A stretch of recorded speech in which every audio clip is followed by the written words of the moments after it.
Assalamualaikum warahmatullahi wabarakatuh. Waalaikumsalam warahmatullahi wabarakatuh.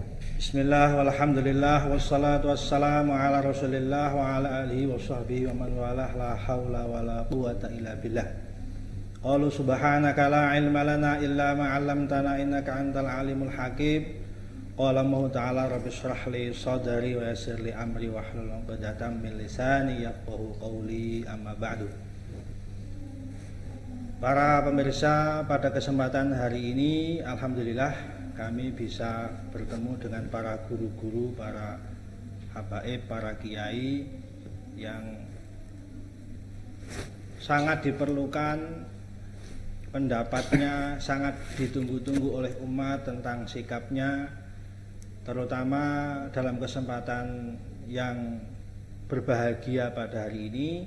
Kami ingin menanyakan kepada para beliau hadir di sini, Al-Mukarram Al-Habib Muhammad bin Ahmad Fat'ak, Al-Mukarram Kiai Haji Lutfi Basari, Al-Mukarram Kiai Haji Muhammad Idrus Romli, yang merupakan para sesepuh Ahlus Sunnah wal Jamaah.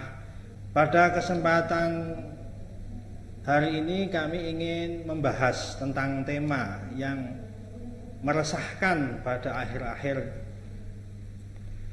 hari ini, yaitu tentang bagaimana banyaknya penistaan terhadap agama, terutama agama Islam yang kita cintai bersama. Baik kita dengar langsung dari lisan-lisan, dari mulut-mulut orang-orang yang dianggap terkenal di negara ini, atau tersebar melalui media-media sosial, dari Facebook, dari Twitter, dari Instagram, dan berbagai media sosial yang lain. Maka izinkanlah pada hari ini saya akan meminta fatwa, meminta pendapat dari para ulama-ulama kita tentang beberapa hukum dan sikap terhadap penista agama. Langsung saja mungkin saya mulai pertanyaannya. Yang pertama, sekarang banyak sekali kita lihat fenomena orang-orang yang menghina ajaran Islam. Sebenarnya bagaimana sikap para sahabat Nabi terdahulu dalam menanggapi penghina atau penista agama Islam? Kami minta pendapatnya para romo kiai, para habaib, mungkin yang lebih dahulu Habib Muhammad Fat'ak, selanjutnya nanti Kiai Haji Lutfi Basari. Kita minta pendapatnya Kiai Haji Muhammad Idrus Romli. Falyatafadhal. Syukur. Bismillah, alhamdulillah, wassalatu wassalamu ala rasulillah sayyidina Muhammad bin Abdullah wa ala alihi wa sahbihi wa man wala. Mungkin lebih tepatnya bukan fatwa, kita hanya menukil pendapat para ulama yang sudah berfatwa bahwa penghinaan kepada agama yang memang luar biasa, ini abnormal di negeri ini, yang sebelumnya belum pernah terjadi. Dan kalau hukumnya sudah pasti haram, bahkan kalau sampai kepada baginda Nabi Muhammad SAW, dan tentang kemuliaannya itu para ulama menyepakati bahwa mencapai kepada kufur. Orang tadi sampai kepada kekufuran. Tidak ada perselisihan di situ. Hanya kalau di hukum Islam itu ada qutila haddan, ada qutila kufran, cuma itu aja, dua. Dan yang terjadi banyak ini kita sungguh kita sayangkan, dan ini wewenang pemerintah yang kurang tegas terhadap para penista. Makanya mereka enak sekali, bahkan kadang-kadang iseng-iseng untuk mencari popularitas supaya dijadikan berita. Dan yang lebih berbahaya lagi, yang kita khawatirkan, kalau ada peternaknya, itu ada donaturnya, Ada yang memelihara yang seperti itu. Jadi saya hanya menyampaikan pendapat para ulama haram dan itu kewajiban gitu. Seperti banyak ditulis oleh para a'immah dalam kitab-kitab beliau, di antaranya Imam Subki, imam-imam yang lain yang mencatat tentang itu, bahwa berkewajiban adalah pemerintah. Jadi ini salah satu yang perlu diperhatikan oleh pemerintah. Jangan berlarut-larut. Tidak boleh mereka membiarkan begini saja. Karena ulama kalau menjelaskan suatu hukum atau apa itu hanya seperti menyirami satu pohon. Tapi kalau pemerintah bisa memberikan langsung dengan ribuan pohon yang manfaatnya bisa untuk seluruhnya. Mungkin itu. Ya, mungkin dari Kiai Basari tambahan. Baik. Jadi itu kan yang ditanyakan hukum orang mencaci gitu ya, atau menghina Islam, entah itu Islam atau simbol-simbol Islam begitu ya. Ya jelas ini kan apa hukumnya, ya jibukotluh gitu ya, wajib untuk dibunuh bihaqil Islam. Tapi tata caranya ya tadi itu, bukan masyarakat atau umat yang membunuhnya, tapi dibawa pengadilan, oleh pengadilan diputusi bahwa orang yang mencaci agama Islam, misalnya salah satunya mencaci simbol Islam, mencaci Allah SWT, mencaci Rasulullah SAW, mencaci Ka'bah atau Al-Quran, itu wajib untuk dibunuh. Itu hukumnya. Nah, ini juga termasuk yang melakukan pasti ada dua hal ini. Kalau itu non-muslim gitu ya, satu hal yang ya rasional. Menurut kita rasional, bukan kita cocok. Namanya juga orang kafir. Kan begitu ya? Tidak suka dengan iya, jangankan kepada kita umat Islam, orang kafir itu bisa mencaci maki Allah, bisa mencaci maki Rasulullah, kan begitu ya? Tapi yang sekarang menjadi prihatin itu kan ada orang beridentitas Islam, KTP-nya Islam, bahkan ya menampakkan sholatnya kadang-kadang, tapi mencaci Islam itu sendiri, kan begitu?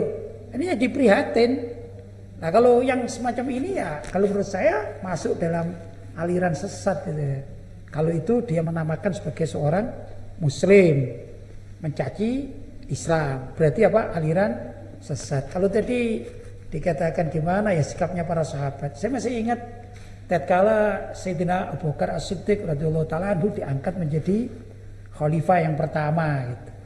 Ringkas cerita ada laporan bahwa di suatu tempat ada orang yang masih mau sholat tapi ingkar zakat. Akhirnya secara ringkas Sayyidina Abu Bakar As-Siddiq mengumpulkan pasukan. Bayangkan, untuk memerangi aliran sesat, beliau membuat satu pasukan, semacam pasukan perang, angkat pedang, berangkat sampai pelakunya itu tobat.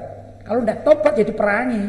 Nah, itu begitu tuh para sahabat radhiyallahu taala anhum. Jadi mereka ini menginginkan Islam itu yang murni sebagaimana yang diajarkan oleh baginda Rasulullah SAW. Kita juga tentunya begitu.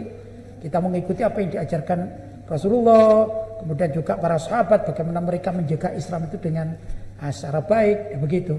Kembali lagi pada penghina Islam, kalau itu bermula dari komunitas umat Islam, maka umumnya bisa murtad.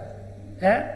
Tapi kalau itu non Muslim, namanya juga non Muslim, menghina Islam sejak zaman dahulu kala. Gitu ya. Nah, sedangkan yang kita bahas di sini, kalau saya mau fokuskan khusus untuk umat Islam bagaimana tuh, ada tokoh Islam atau oknum Islam yang mencaci maki umat Islam, maka harus dibunuh bihaqil Islam. Maksudnya adalah dimasukkan ke pengadilan, pengadilan memutuskan bahwa orang ini harus dibunuh karena apa? Mencaci agama Islam. Begitu ini kajian dari saya. Alhamdulillah, terima kasih. Yang terakhir kami minta pendapatnya dari Kiai Haji Muhammad Idrus Romli. Untuk beliau kami persilahkan. Terima kasih. Assalamualaikum warahmatullahi wabarakatuh. Waalaikumsalam. Bismillah, alhamdulillah, wassalatu wassalamu ala rasulillah Sayyidina Muhammad ibn Abdullah wa ala alihi wa sahbihi mawalah ma ba'du. Memang pada masa sekarang ini, karena banyak kasus-kasus lontaran-lontaran ucapan-ucapan yang menyebabkan seseorang itu keluar dari Islam atau murtad, itu karena berangkat dari ketidaktahuan terhadap ilmu agama. Karenanya para ulama, para asatidz, para habaib, para kiai pada masa-masa seperti sekarang ini perlu untuk menjelaskan tentang sebab-sebab kufur, sebab-sebab murtad kepada umat Islam. Insyaallah kalau itu diterangkan di mana-mana, insyaallah bisa berkurang. Karena ini kurangnya kesadaran masyarakat, kebanyakan faktor karena tidak tahu, sehingga mudah terpengaruh. Kalau masalah hukum, tadi sebelum saya Habib Muhammad Kiai Lutfi sudah menjelaskan. Tapi karena memang zaman akhir seperti sekarang ini zaman fitnah, maksudnya fitnah-fitnah kufur dan fitnah-fitnah aliran sesat, maka berarti ini merupakan pesan secara tersirat kepada para ahli ilmu untuk membentengi akidah umat agar tidak terpengaruh. Jadi itu kira-kira 200 tahun yang lalu pengarang kitab Sulam, ya, dalam Sulam Taufik itu, karena banyak orang-orang yang mengucapkan perkataan yang menyebabkan maksiat bahkan kufur katanya 200 tahun yang lalu, akhirnya beliau mengarang kitab Sulam Taufik. Banyak bab-bab masalah-masalah murtad kufur dijelaskan di situ, berbeda dengan kitab-kitab yang lain. Dan sekarang ini kasus-kasusnya lebih banyak dan lebih terang-terangan. Karena itu ini perlu pada para ulama, para habaib, para asatidz berlomba-lomba menjaga akidah umat agar tidak larut dalam fitnah-fitnah kufur atau fitnah-fitnah aliran sesat. Saya rasa itu pesan dari saya. Assalamualaikum warahmatullahi wabarakatuh. Waalaikumsalam warahmatullahi wabarakatuh. Alhamdulillah kita sudah mendengar tanggapan dari para ulama, para habaib tentang sikap para sahabat Nabi terdahulu dalam menanggapi penghina atau penista Islam. Mungkin pertanyaan kedua ini, karena kita adalah orang yang bermadhab Ahlus Sunnah wal Jamaah, selanjutnya mungkin kita nanti akan meminta jawaban tentang bagaimana sebenarnya pandangan para a'immatul mazahib, yaitu Imam Abu Hanifah, Imam Malik, Imam Syafi'i, Imam Ahmad bin Hambal, tentang sikap terhadap para penista agama dalam kacamata hukum fikih. Kembali kami mungkin minta yang pertama kepada Habib Muhammad bin Ahmad Fatak untuk menyampaikan jawabannya. Fadhal. Penghinaan kepada Sikap dari para a'immatul madzhab tentang hukum dalam kacamata fikih, hukum terhadap para penista agama. Dari madzhabul arba'ah itu yang paling tegas, lugas, itu pendapat daripada Al-Imam Malik. Maka diteruskan di banyak kitab-kitab seperti Asy-Syifa, sebagaimana orang yang menghina atau melecehkan agama dan terkhusus untuk Sayyidina Muhammad sallallahu alaihi wasallam. Dengan mazhab Malik juga atau para ulama yang mengatakan bahwa apabila jangankan melecehkan, tapi man kadzaba alayya falyatabawwa maq'adahu minan nar, itu dikatakan oleh para ulama kalau orang berdusta kepada Rasulullah SAW, ucapannya hadis-hadis palsu, dikatakan bahwa ini hadis Rasulullah SAW, itu ancamannya falyatabawwa maq'adahu minan nar. Begitu juga menceritakan tentang sifat, bahkan jangankan menghina, ya, itu berarti kan dia menfitnah yang tidak ada pada Nabi Muhammad SAW. Sifat Nabi diceritakan dengan yang tidak sesuai, yang nggak pernah ada riwayat tentang Nabi Muhammad SAW pun itu sudah diancam, begitu termasuk dalam ancaman itu. Bagaimana dengan yang menghina? Mungkin maksud saya begitu. Kalau orang yang mensifati saja yang tidak ada pada Nabi itu diancam, falyatabawa maq'adahu minan nar, dia dipersiapkan masuk ke dalam neraka, apalagi dia menceritakan tentang atau menghina, mencaci ajaran Nabi Muhammad SAW, menuduh ajaran-ajaran Nabi dengan ajaran yang tidak pantas. Itu jelas sepakat para ulama. Cuma bedanya, bahkan Imam Malik lebih keras lagi, tidak ada tobat ya. Imam Subki mengatakan kalaupun tobat, orang yang mencaci Nabi itu yukhsha alaihi su'ul khotimah. Maka kita lihat ada orang yang dulu pernah menghina syariat Nabi Muhammad, akhirnya dia murtad. Dan itu terjadi. Ya, beberapa tahun yang lalu dia menghina syariat Nabi Muhammad, adzan dan sebagainya. Sekarang kita dapati murtad. Murtad itu adalah sanksi dari Allah Subhanahu wa taala. Mungkin itu. Ya, itu dari pendapat Habib Muhammad Fatak. Selanjutnya kami minta pendapatnya dari Kiai Haji Lutfi Basori. Ya, kalau di dalam kitab Asy-Syifa karangan Imam Qadhi Iyad Al-Yahsubi, beliau bermadzhab Maliki ya, dari mazhab itu sebenarnya bahasan ini panjang lebar diterangkan di situ. Jadi yang ringkasnya, siapa orang yang mencaci gitu ya, Islam dalam artian mencaci Nabi, mencaci Allah SWT, pokoknya simbol-simbol Islam itu pertama hukumnya yakfur. Jadi pencacian itu, sabun Nabi itu yakfur. Kalau ada orang Islam mencaci Nabi, maka pencacian yang dia lontarkan oleh si muslim ini menyebabkan kekufuran. Apa sanksinya? Pertama, jumhurul ulama mengatakan ustutiba, orang yang melakukan itu harus dimintai taubat. Begitu ya. Kalau bertobat ya sudah bertobat. Tapi kalau tidak mau bertobat, yuktal. Itu menurut para ulama. Maka orang ini harus dibunuh bihaqil Islam. Maksudnya bihaqil Islam itu lewat pengadilan, sebagaimana tadi saya sampaikan. Jadi para ulama kita nih ya, ulama ahlul mazhab itu ya, ini luar biasa. Kalau kita mau rajin mutalaah, maka kita tahu. Yang repot kan begini kadang-kadang. Zaman sekarang ini ada orang yang berpikir untuk masalah hukum itu sesuai dengan pikirannya. Aduh kasihan, aduh gak pantas, gak enakan sama itu, gak enakan sama ini, biarkanlah itu kan. Tapi semestinya ya seorang ulama atau juga ustadz atau yang mengerti hukum, bahkan juga umat Islam itu kalau melihat sesuatu seperti penistaan terhadap agama, jangan dipikir secara rasional. Apa kata para ulama terdahulu?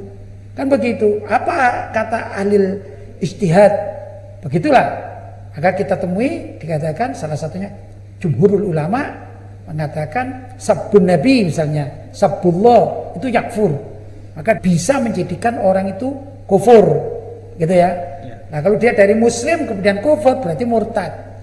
Nah, itu sama saja dengan mengganti agamanya. Dalam hadis dikatakan membaddala dinahu faqtuluh. Siapa orang yang menggantikan agama atau murtad faqtuluhu, maka bunuhlah dia. Bukan bunuh di jalanan gitu kalau kita ya. Sebagai Ahlussunnah wal Jamaah, tapi lewat pengadilan. Begitulah. Jadi harus dari pihak yang berwenang. Betul, dari pihak berwenang. Ya. Kalau ulama kita di Indonesia ya harus lapor, harus menyerahkan urusan ini kepada pengadilan atau pada aparat, dan dimohon aparat dan melanjutkan pada pengadilan sehingga ada sanksi dari penegak hukum. Begitu kalau kita di Indonesia. Cuman kita kan bicara masalah syariat kan gitu. Ya. Baik. Selanjutnya dari Kiai Idrus Romli untuk. Terima kasih ya. Masalah memaki-maki agama. Memaki-maki agama ini oleh para ulama, hukumnya dijelaskan bersamaan dengan hukum menista atau memaki-maki baginda Rasulullah SAW. Dan itu pernyataan para ulama sepakat, berbagai mazhab ulama salaf mengatakan murtad dan dibunuh. Kitab yang menyebutkan itu yang populer, yang klasik itu namanya Asy-Syifa bi Ta'rifi Huquqil Mustafa. Kemudian dari kitab Asy-Syifa itu sebagian poinnya dikutip oleh Imam An-Nawawi dalam kitab Raudhatut Talibin. Nah, ada lagi kitab khusus ya selain kitab Asy-Syifa yang menjelaskan masalah itu dari mazhab Hambali, Syekh Ibnu Taimiyah. Syekh Ibnu Taimiyah punya kitab khusus masalah ini. As-Syaribul Maslul ala Syatimir Rasul. Lalu Imam Taqiyuddin As-Subki, mazhab Syafi'i. Kalau Ibnu Taimiyah ini mazhabnya Hambali, Asy-Syifa ini mazhabnya Maliki. Lalu yang dari Syafi'i, Imam Taqiyuddin As-Subki punya kitab namanya As-Saiful Maslul ala man sabbar Rasul sallallahu alaihi wasallam. Satu jilid. Saya punya kitabnya yang siapa? Imam Taqiyuddin As-Subki. Kemudian yang dari mazhab Hanafi, ini kan Maliki sudah ada. Kan tadi mazhab 4 kan? Saya sebutkan. Yang Hanafi itu dijelaskan di dalam Rasail Ibnu Abidin. Ibnu Abidin punya kitab khusus yang dicetak di dalam Rasail Ibnu Abidin itu, dan itu memang kutipan-kutipan dari Imam As-Subki, Taimiyah, Qataiyat. Artinya semuanya sepakat di dalam masalah ini bahwa yang bersangkutan itu ya dibunuh dan murtad itu kalau muslim. Jadi seperti itu. Saya rasa itu ya melengkapi informasi yang disampaikan oleh dua tokoh kita, Maulana Habib Muhammad Fadaat dan Kiai Lutfi Baswari. Alhamdulillahirrahmanirrahim, jawabannya sangat lengkap sekali. Para pemirsa nanti bisa disimak kajian ini, dan kami akan melanjutkan beberapa pertanyaan tentang penistaan agama.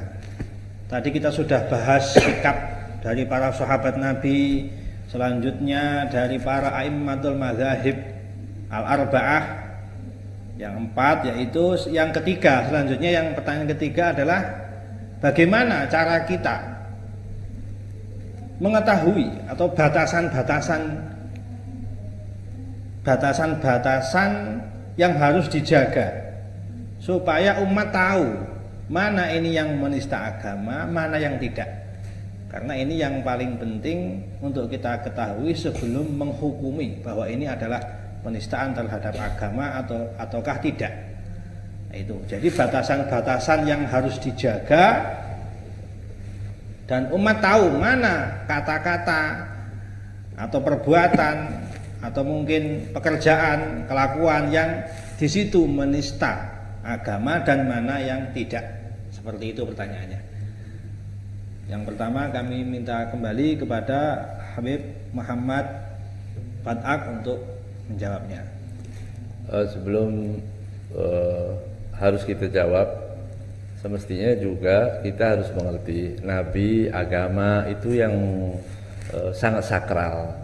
Jadi wajib disampaikan dengan bahasa-bahasa yang santun. Harus nggak boleh kita sembarangan memainkan agama. Itu juga kadang-kadang walaupun tidak niat, itu saya nggak niat, saya nggak niat menista, tapi dengan kelakar-kelakar yang dengan bercanda yang berlebihan, kata-kata kotor itu tidak layak. Itu yang harus dikoreksi untuk para dai yang mau ikut Nabi Muhammad SAW, yang mengidolakan Nabi ya harus ikut Nabi Muhammad SAW. Jadi kalau kita sudah terbiasa untuk mengagungkan Nabi, itu tidak akan keluar bahasa-bahasa yang tidak pantas, yang tidak santun untuk Rasulullah SAW.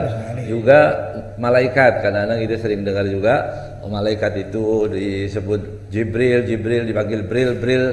Kamu dari mana? Itu bahasa-bahasa yang sangat nggak pantas. Apalagi malaikat Jibril itu disebutkan innahu la rasulun karim. Allah yang mengatakan rasulun karim, itu utusan yang mulia yang wajib kita muliakan. Itu dulu. Juga Rasul sallallahu alaihi wasallam harus kita agungkan gitu. Jadi pengagungan kepada Nabi itu insya Allah berdampak kepada orang-orang akan mengerem. Tapi kalau kita sendiri banyak ucapan-ucapan seperti diartikan wajadaka dhallan fahada, diartikan Nabi itu sesat, itu karena kebodohan, Karena ketidakmengertian itu juga menjadi peluang orang lain untuk berbicara lebih nggak sopan lagi. Itu adapun batasannya para ulama sudah menjelaskan, apapun yang ada ihanah, ada peremehan buat Nabi Muhammad SAW atau buat agama, itu semua masuk ke dalam batasan itu. Walaupun seorang ulama yang waktu ditanya dia berobat, minum obat, kemudian berapa kali dia mengatakan alangkah tidak mengertinya kamu tentang pengobatan dan kedokteran. Itu maksudnya karena dia minum sesuatu yang sudah dianjurkan oleh Nabi dan dia nggak sembuh-sembuh. Itu para ulama mengatakan dia sebut kufur. Jadi kembali ta'rif yang jelas itu, semua yang ada ihana, pelecehan, itu masuk di dalam tadi itu yang dilarang, yang harus kalau bahkan para ulama menyebutkan imamah, begitu ya. Imamah itu kalau umaymah gitu ya, imamah kecil dengan tujuan menghina atau meremehkan Nabi, itu pun sudah bisa. Tapi mungkin bisa ditambahkan bagaimana batasannya. Silakan. Mungkin langsung Baik. Kalau kita bicara ini kan apa yang kita bahas sebenarnya min asbabir ridda kan gitu ya. Batasan min asbabir ridda, dari sebab-sebab seseorang itu menjadi kufur atau menjadi murtad. Nah, ini yang perlu diterangkan oleh para ulama, para guru, para ustadz kepada masyarakat awam. Karena menghina agama menyebabkan kemurtatan, kan begitu kan? Kekufuran itu maksudnya kemurtatan. Maka sudah selayaknya setiap umat Islam tahu batas-batas mana yang menyebabkan sesuatu itu menjadi murtad dan mana yang tidak. Dalam bahasa kitabnya namanya Asbabur Riddah, sebab-sebab kemurtatan. Itu ada riddah qauliyah, ada riddah atau kemurtatan sebab ucapan, itu ya. Dan ucapan itu salah satunya adalah menghina Allah, menghina Rasulullah, ucapan. Ya, nah, itu seperti itu yang nggak boleh lah. Kalau saya lebih mudah begini, Islam itu di samping ajaran ada syariatnya, tapi ada simbol-simbol, dan simbol-simbol ini wajib dihormati. Simbol Islam seperti masjid namanya simbol Islam. Orang Islam bakalan marah kalau ada masjidnya itu misalnya dibongkar atau dilempari oleh non muslim, pasti akan marah. Karena setiap agama kan punya tempat ibadah masing-masing. Demikian juga dengan tempat ibadahnya non muslim. Kalau dilempari oleh pihak lain pasti pemiliknya akan marah. Berarti apa? Tempat ibadah itu namanya simbol. Nah, kita sebagai umat Islam punya simbol antara lain masjid seperti itu, Ka'bah, Al-Quran gitu. Termasuk juga yang utama adalah kita mempunyai Tuhan, yaitu Allah SWT. Ini di samping Allah itu Tuhan kita, tapi nama Allah itu menjadi simbol Islam, jangan dilecehkan. Nah, karena apa? Kalau dilecehkan simbol Islam seperti itu menyebabkan kemurtatan, namanya riddah qauliyah, murtad sebab ucapan. Itu satu. Yang kedua, murtad atau riddah fi'liyah. Apa riddah fi'liyah? Yaitu kemurtatan disebabkan perilaku. Misalnya ada orang memegang Al-Quran misalnya ya, dia tidak mencaci maki Al-Quran, tapi Al-Quran itu dibanting. Itu namanya dia bisa murtad kalau dia tahu ini adalah Al-Quran, ini yang wajib dimuliakan misalnya. Tapi aku tidak mau memuliakan, aku robek, aku lempar, murtad. Walaupun dia tidak mengucapkan. Nah, misalnya juga kalau kita pergi ke makam Nabi Muhammad SAW, sudah di sana kemudian meludah atau makam itu diludahi gitu ya, itu juga menyebabkan kemurtatan. Termasuk juga simbol agama ini adalah wujudnya para sahabat radhiyallahu taala anhum. Lah di makam Nabi itu kan sebelahnya adalah makam Sayyidina Abu Bakar, ada makam Sayyidina Umar. Ada dulu waktu saya ada di Madinah itu mendengarkan peristiwa ada orang Syiah ziarah ke makam Nabi, sudah mengucapkan salam, kemudian begitu bergeser ke tempat Sayyidina Abu Bakar As-Siddiq itu kemudian mencaci maki, bahkan dia meludah. Lah ini perbuatan semacam ini kalau dilakukan oleh umat Islam bisa menyebabkan kemurtatan, namanya riddah qauliyah. Yang ketiga namanya riddah i'tiqadiyah, yaitu terkait dengan aliran-aliran sesat ini. Murtad sebab dia itu mengikuti aliran sesat kan akidah. Dia keluar dari Islam ya, murtad itu namanya i'tiqadiyah, atau dia mengikuti aliran sesat yang meyakini bahwasanya Al-Qur'an milik umat Islam itu palsu. Dia ikut di situ, nimbrung. Ini juga menyebabkan kemurtadan, namanya ridha i'tiqadiyah. Nah, ini yang harus diterangkan kepada umat agar umat Islam itu tahu batasan begitu. Ini sedikit dari saya sumbangsi ya. Terima kasih. Terakhir Kiai Jusongli untuk menjawab Yang soal apa barusan? soal batasan-batasan supaya umat tahu mana penistaan agama, mana yang tidak menista. Ya, di sini berarti kajian seperti kitab Sulam Taufik, di mana dulu kiai-kiai kampung itu membaca Safinatun Najah, Sulam Taufik di masjid-masjid, di musola-musola, itu perlu diaktualisasikan sekarang. Kadang-kadang kan sekarang ini kawan-kawan yang ceramah itu ceramah tentang wawasan modern. Yang masalah wudhu, masalah sholat gak disentuh. Ya. Jadi yang fardu ain gak disentuh. Yang dibicarakan akhir zaman. Kadang ya sedekah terus yang dibicarakan, keuntungan sedekah. Yang fardu ain gak disentuh.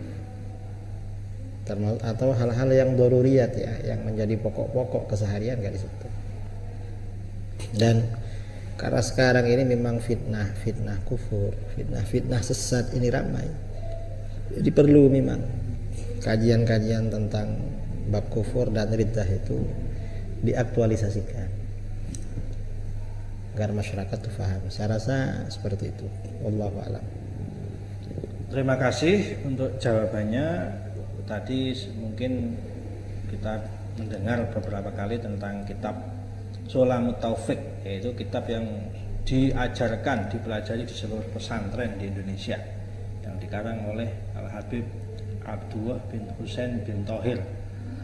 Selanjutnya, sebagaimana sudah kita ketahui, yaitu tentang hukum dan juga tindakan yang dilakukan oleh para sahabat dan para ulama a'immatul madzhab, ulama salaf, tentang bagaimana hukum penista agama, ada yang diperangi, ada yang dibunuh dan sebagainya tadi yang seperti kita dengarkan. Sekarang untuk konteks di Indonesia ini bagaimana? Apakah mungkin diterapkan seperti itu atau mungkin mekanismenya seperti apa? Karena sebagaimana kita tahu Indonesia ini punya konstitusi sendiri yang mungkin belum bisa diterapkan apa yang ada dalam kitab-kitab Ahlussunnah wal Jamaah secara sempurna. Nah, ini untuk konteks Indonesia itu bagaimana? Nah, mungkin seperti itu pertanyaannya. Monggo pada Habib Muhammad Fat'af untuk menjawab pertanyaan. Mungkin kita hanya bisa rajin-rajin melaporkan saja. Ikhtiarnya kita cuma begitu. Karena kalau nggak mungkin, nggak ada cara lain. Kita mau bertindak nggak bisa, ya paling nggak itu wakil rakyat kita kasih info, kemudian pejabat-pejabat itu kita dekati, kita jelaskan hukum ini nggak main-main. Artinya hukum dari Allah Subhanahu Wa Taala itu kalau tidak diindahkan kan artinya berdampak dengan dosa dan sebagainya. Siapa penanggungnya? Ya orang-orang yang berkuasa itu. Jadi itu sayangnya para ulama kepada para pemimpin, para penguasa, ya kita sampaikan kepedulian kita, jangan dibiarkan ini berlarut-larut seperti ini. Mungkin cuma itu yang bisa kita lakukan, karena kalau kita dibiarkan begitu saja semakin banyak, ini pun sebagian sudah terhukum tapi belum jera kan. Nah, dengan hukum yang ada ini belum jera, kayaknya kurang. Ini perlu dosisnya perlu ditinggikan lagi, ditingkatkan lagi sampai ada efek jera bagi orang-orang yang melecehkan itu tadi. Ya, mungkin itu yang bisa kita lakukan di negara seperti ini yang tidak menerapkan hukum Islam. Ya kita rajin aja melaporkan, kita jelaskan. Kemudian dari saudara kita dari kepolisian dan apa itu mungkin perlu silaturahmi juga betapa pentingnya kita menjaga tadi kesucian agama itu. Ya intinya kita menyampaikan, melaporkan kepada mereka yang berwenang untuk menangani. Ya. Selanjutnya kita minta jawaban dari Kiai Haji Lutfi Basori. Ya begini ya, secara jujur kita umat Islam itu kan mayoritas di Indonesia itu. Pejabat kita juga banyak yang Islam gitu ya, pejabat-pejabat kita. Baik itu TNI maupun sipil itu kan banyak umat Islam. Pertama mungkin ya menurut saya itu kita yang mengerti masalah ini menyampaikan. Begitu. Hampir sama dengan Habib Muhammad Fat'at tadi ya. Cuman begini kalau saya, orang yang ahli tulislah. Entah itu lewat koran, lewat majalah. Jadi kalau misalnya kita fokus masalah bahaya murtad misalnya, atau bahaya mencaci agama Islam dengan segala macam yang kita bahas tadi itu ditulis. Yang bagi ahli penulis, kan penulis kita banyak, wartawan kita yang Muslim itu banyak sekali ya. Maka daripada sekedar mencari sensasi atau berita yang tidak ada manfaatnya, kan lebih baik untuk mengurusi agama semacam demikian. Dia bekerjanya masih dapat honor dari tulisannya, tapi dari sisi dakwah dia dapat pula. Ya sudah banyak dilakukan, tapi masih kurang maksimal. Itu dari segi tulisan. Kemudian yang ahli dakwah jangan segan-segan gitu menguraikan, menyampaikan masalah bahayanya di tengah masyarakat seperti itu. Sampai nanti masyarakat tahu, terutama aparat itu tahu. Kalau aparat itu tahu dan kita yang berwenang tahu, pemerintahan tahu, maka enak kita koordinasinya enak gitu. Jadi para ulama pun kalau bisa dekat ya dengan aparat untuk menyampaikan kepentingan ini, sehingga kalau ada apa-apa gerak bersama.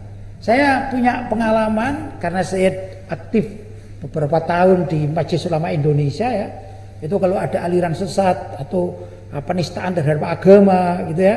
Itu dulu kita koordinasi dengan aparat.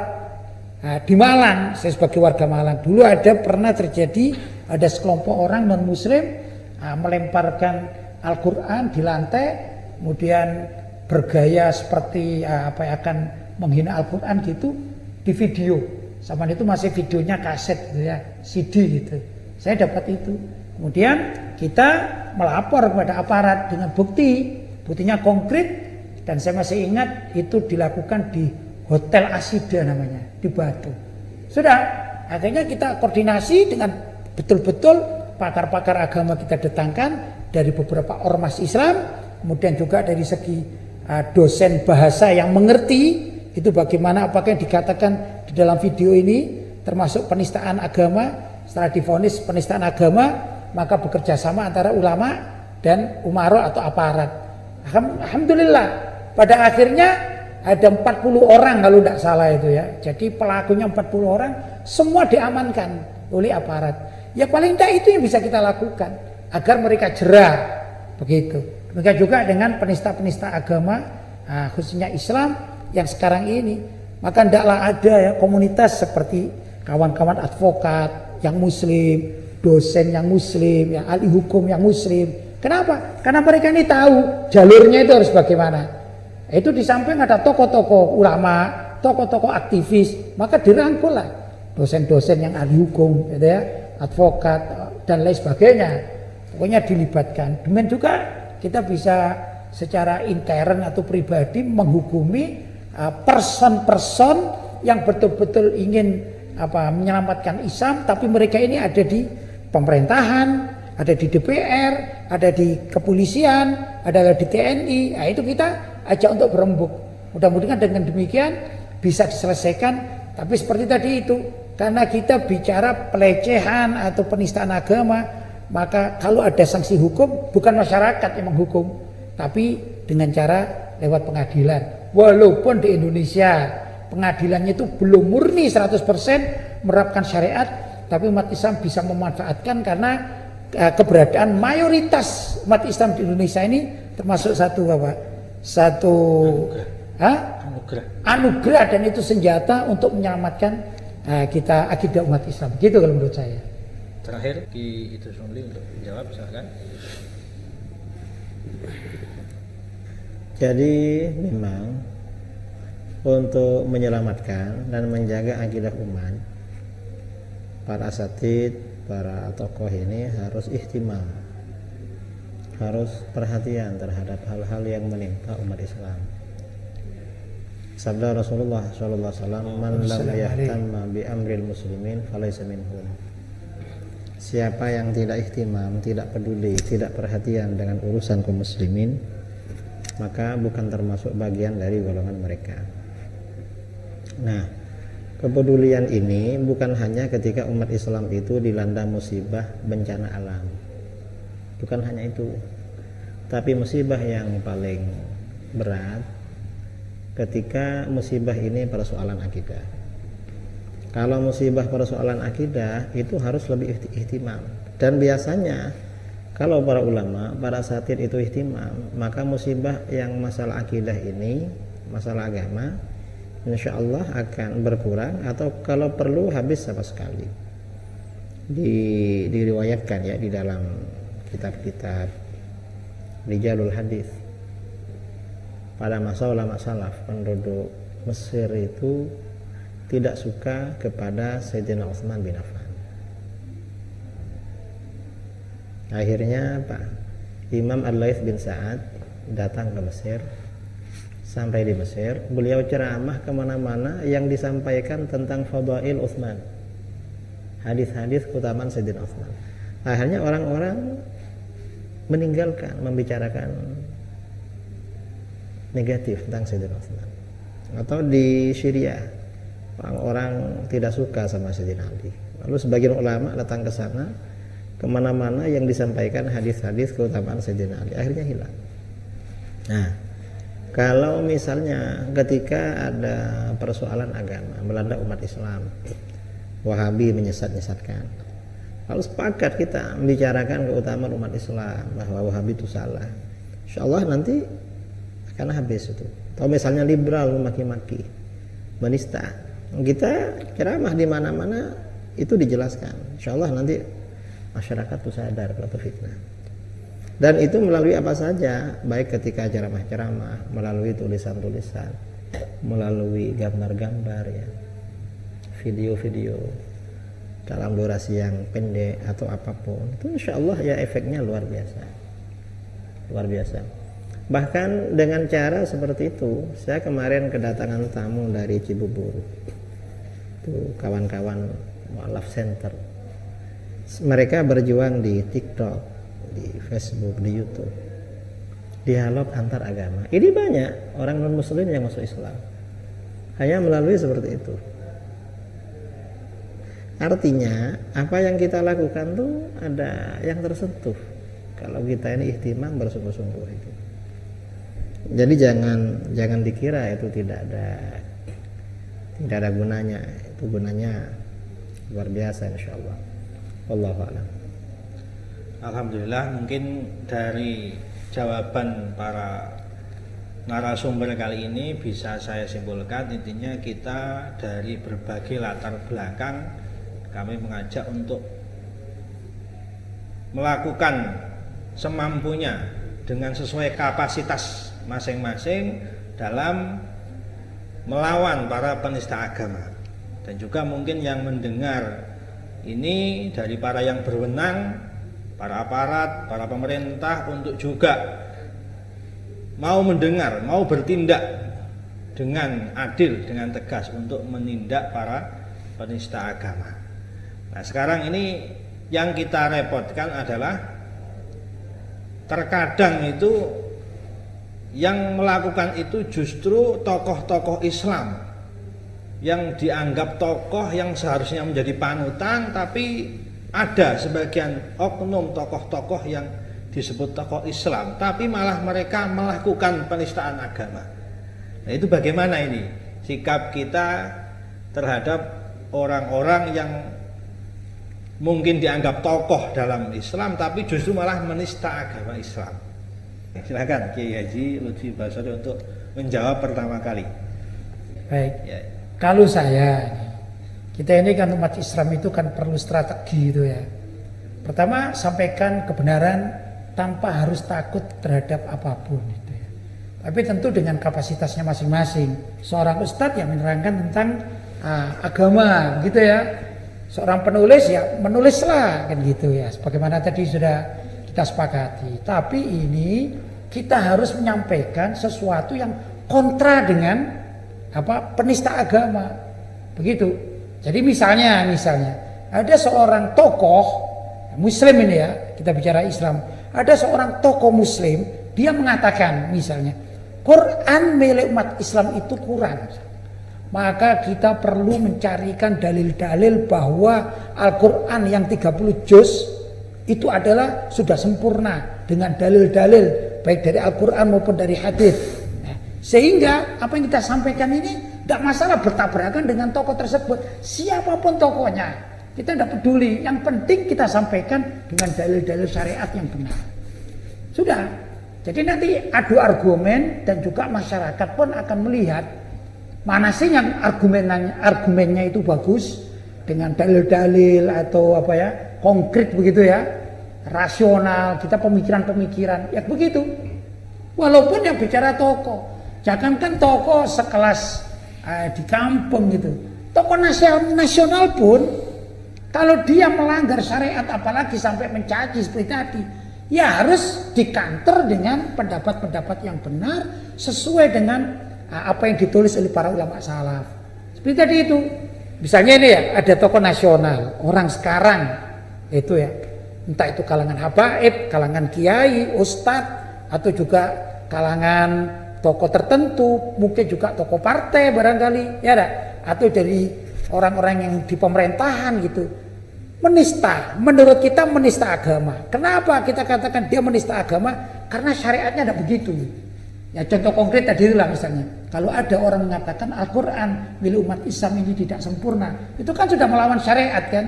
Maka kita carikan dalil-dalil yang sahih, dalil-dalil yang kuat, bukti-bukti baik itu secara nakli yang tadi dinukil atau akli, gitu ya. Kalau misalnya secara akli kita katakan kalau masalah Al-Quran, nah ini contoh aja contoh ya. Bagaimana kalau Al-Quran itu palsu dikatakan, padahal hafidul Quran atau hufadul Quran ini mendunia dan setiap hafid yang sini dengan negara lain sama yang dibaca, demikian dan seterusnya, itu masalah akliyah. Nah kita sampaikan kepada masyarakat. Insya Allah kalau sudah demikian, maka umat Islam yang asalnya tidak ngerti, nggak peduli menjadi tahu.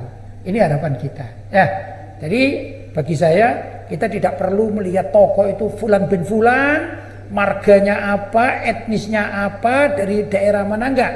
Tapi kalau ada satu tokoh dia bertentangan dengan ajaran syariat, ya harus dikanter gitu ya, dengan pendapat-pendapat yang benar baik dari Al-Quran, hadis, ijma' para ulama, qiyas, atau juga pendapat perorangan para ulama salaf. Itu yang harus kita sampaikan kepada para umat Islam. Begitu menurut saya. Selanjutnya kita minta jawaban dari Kiai Idrus Romli. Masalah ini tokoh-tokoh yang melontarkan perkataan yang menista agama. Mang kata Sayyidina Ali bin Abi Thalib karramallahu wajhah, la ta'rifil haqqa birrijal. Jangan kamu kenali, jangan kamu ukur kebenaran dengan tokoh. Bal i'rifil haqq ta'rif ahlah. Tapi kamu harus tahu mana yang benar, mana yang salah. Maka kamu akan tahu siapa pengikut kebenaran itu. Nah ini tentu untuk kalangan pelajar ke atas. Kalau masyarakat bawah, memang kebanyakan kebenaran itu diukur dengan figur, dengan tokoh. Ketika terjadi seperti itu, memang maka akibatnya berat. Seperti yang dikatakan oleh Sayyidina Umar, yahdimul Islam thalathun. Islam itu dirobohkan oleh 3 orang. 1, zallatul alim, terpelesetnya orang alim. Ada tokoh atau orang alim terpeleset. Maka bagaimana kata ulama salaf yang lain, zallatul alim, zallatul alam. Kalau ada orang alim terpeleset, tokoh terpeleset, maka dunia terpeleset. Artinya para penggemar, para pengikut, para jamaahnya akan ikut terpeleset. Dari sini tokoh-tokoh yang lain yang lurus perlu menjelaskan bahwa si alim terpeleset. Mengapa pendapat dia nggak sama dengan para ulama-ulama dulu? Itu perlu dibuktikan. Insyaallah ya, kalau dibuktikan orang-orang itu sadar kembali ke ajaran yang benar. Dan jangan didiamkan. Yang kedua, kata Sayyidina Umar, wajidalul munafiki bil Quran. Orang munafik bersilat lidah dengan Al-Quran. Artinya pandangan yang dia sampaikan sebenarnya salah, tapi dicari-cari pembenarannya dari Al-Quran. Orang awam pasti terpengaruh. Bahkan kadang-kadang masyarakat awam ini, contoh ya seperti ucapan selamat Natal atau jaga gereja. Dari dulu ulama-ulama mengatakan haram. Lalu ada orang yang mengatakan jaga gereja itu nggak boleh, boleh misalnya. Yang lain haram. Lalu dia pakai dalil, mengapa? Wa ma arsalnaka illa rahmatan lil alamin. Kita rahmatul alamin, kasihan. Sebagian awam tuh malah ini alim-alim betul alim. Mengapa? Beda dengan yang lain bilang haram, ini dapat dalilnya kan. Jadi kalau kata orang awam ya begitu. Malah yang gitu itu katanya lebih alim dari yang lain. yang kontroversial Yang kontroversial itu dianggap alim. dianggap paling alim. Kadang masyarakat awam seperti itu. Nah, ini perlu dijelaskan ini bahwa apa yang dimaksud rahmatan lil alamin itu apa? Masuk apa enggak ke situ ranahnya? Dan harus dijelaskan memang. Dan banyak masyarakat begitu. Pokoknya yang lainnya haram dari dulu, lalu ada yang bilang halal. Nah, ini baru alim ini. Yang dari dulu itu enggak begitu alim katanya itu. Ini problem ya. Kemudian yang ketiga, kata Sayyidina Umar yang juga merobohkan Islam itu wa hukmul a'immatil mudillin. Produk hukum para pemimpin yang menyesatkan. Hukum menyesatkan, tapi yang mengeluarkan ini hukumnya menyesatkan. Yang mengeluarkan pemimpin, mungkin pemimpin dalam agama, pemimpin dalam ormas, pemimpin dalam negara. Produk hukumnya menyesatkan. Ini orang-orang bisa terpengaruh itu. Kalau ini akibat dari fanatisme. Karenanya memang ke depan umat Islam terutama para asatid dalam ceramah dalam apa itu perlu pencerahannya harus dilengkapi ya dengan argumen, dengan bukti yang rasional. Karena memang masa sekarang tantangannya lebih berat itu. Saya rasa itu Allahu a'lam. Terakhir kami minta jawaban dari Habib. Ya. Ulama mengatakan, saya lupa nukilan dari siapa, bahwa tidaklah diperbolehkan menjadikan pemimpin atau ulama sebagai panutan yang mengambil pendapat yang syadz. Nah, ini yang perlu disosialisasikan. Kalau tadi sampaikan oleh Kiai Idrus memang diminati, ya memang ulama semestinya tidak perlu kita, karena ini memang sekarang penyakitnya begitu. Berapa pengikutnya? Padahal kan yang nggak ikut juga, artinya yang nggak punya atau yang nggak lihat YouTube atau yang nggak rajin di media sosial ini kan banyak juga yang punya pengikut. Dan kayak kiai-kiai sepuh kita dulu belum ada YouTube dan sebagainya, mereka itu. Jadi perlu difahamkan kepada masyarakat itu bahwa ulama, habaib, kiai, ajengan, ustadz, dai itu semua tidak mulia dengan sendirinya kecuali harus ada mutabaah kepada Rasul sallallahu alaihi wasallam. Kalau dia mengidolakan Rasul, kalau fatwa yang benar-benar menyimpang dari nas yang sharih, itu kan wajib. Artinya tinggal kita bilang bahwa ini menyimpang. Itu artinya kita jelaskan kepada orang pendapat yang syadz itu memang ada program dari Freemason itu kan ada, dia punya program apa, kesesatan itu dilempar saja dulu, nanti perawatnya ada lagi ya, merawat kesesatan itu kan ada. Jadi kalau perhatikan tokoh-tokoh dulu dia ngomong ngelantur semau maunya begitu, orang sudah mati tapi dirawat. Nah kita rawat yang baiknya. Kalau yang jahat biar, yang menyimpang biar dia rawat. Mereka kita sebagai orang Islam ya mulai dari pesantren, kemudian di mimbar-mimbar, khutbah Jumat, nah itu harus disentuh. Yang itu malah sifatnya umum. Artinya kita ikuti pendapat jumhurul ulama. Itu yang harus kita gaungkan terus. Ikut pendapat jumhurul ulama, suara terbesar para ulama yang lurus, ulama salaf kita. Begitu maksudnya.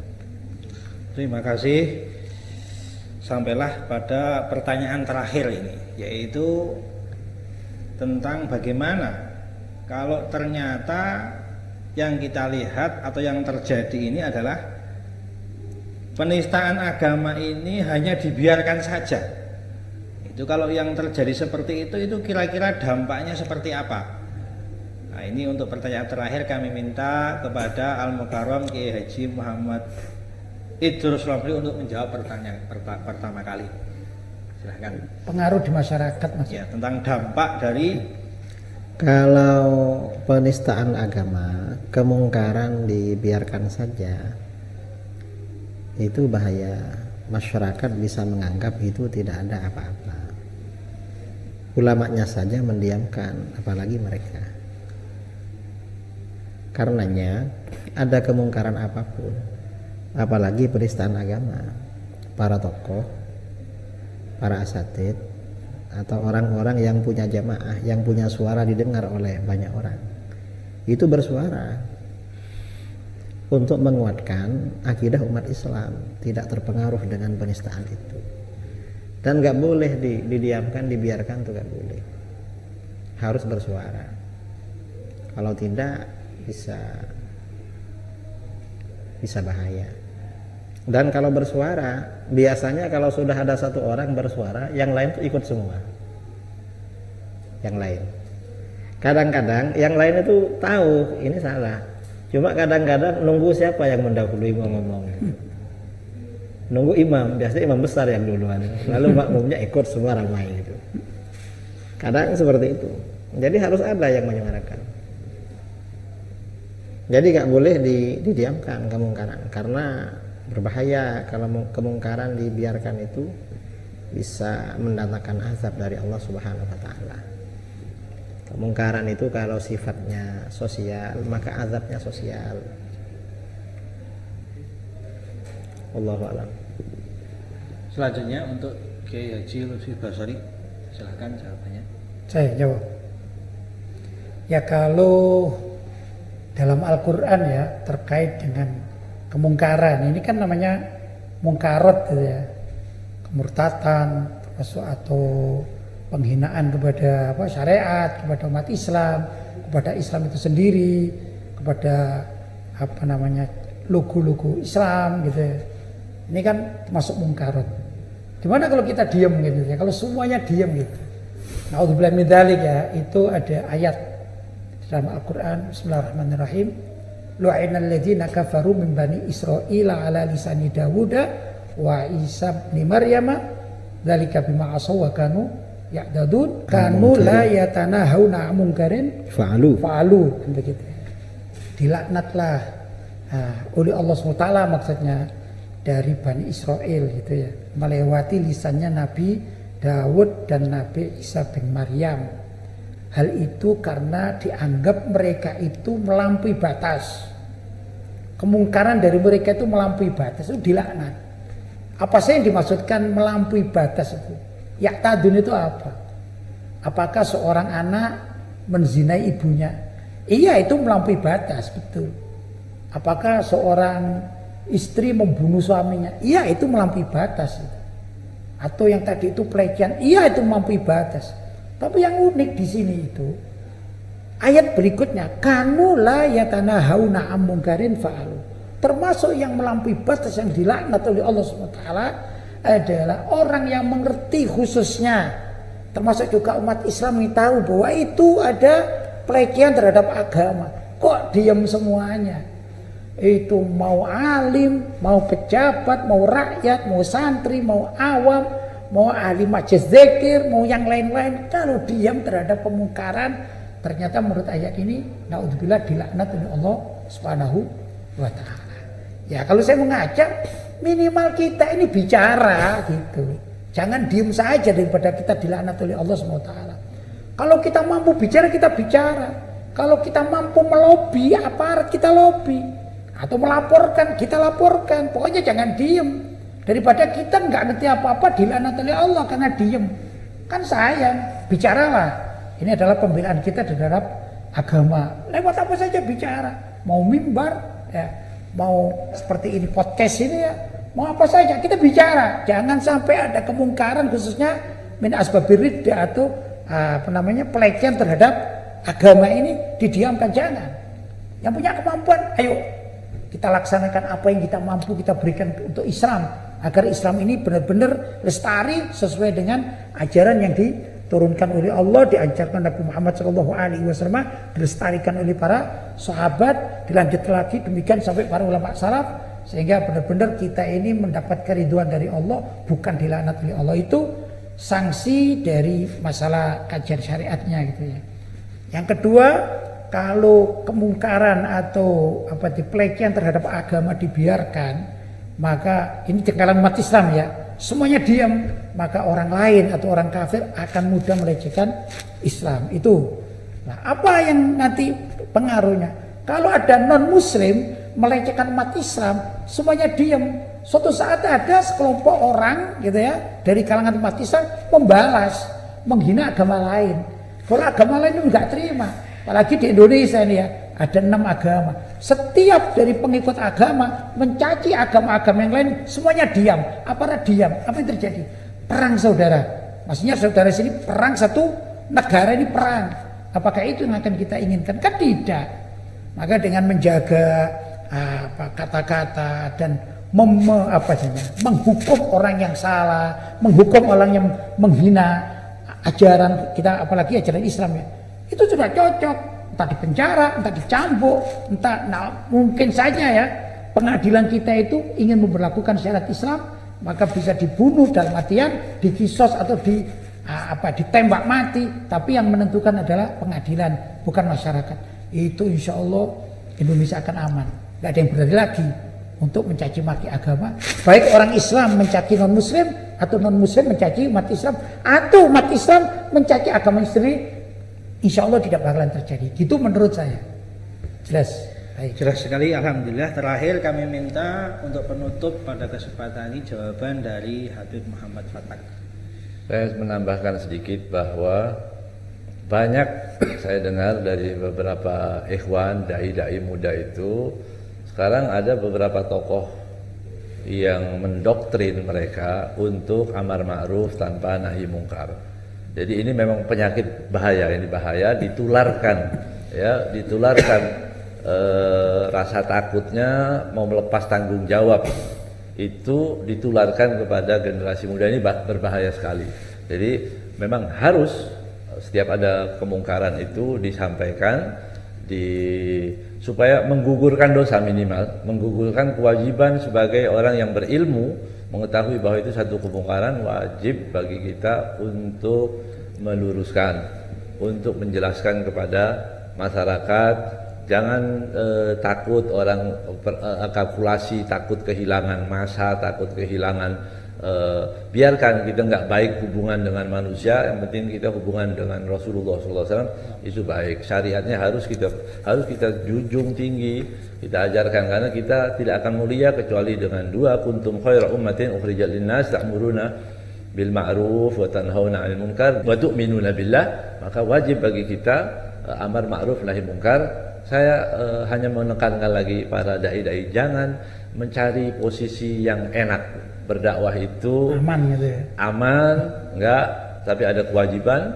Di situ akan diberikan futuh oleh Allah, akan ditambahkan ilmunya, keberkahannya, kedekatannya dengan Allah Subhanahu wa taala. Kalau hanya mencari aman, itu tidak ada bedanya kita dengan para pedagang atau orang-orang abnaud dunia yang tidak ada tanggung jawab keilmuannya.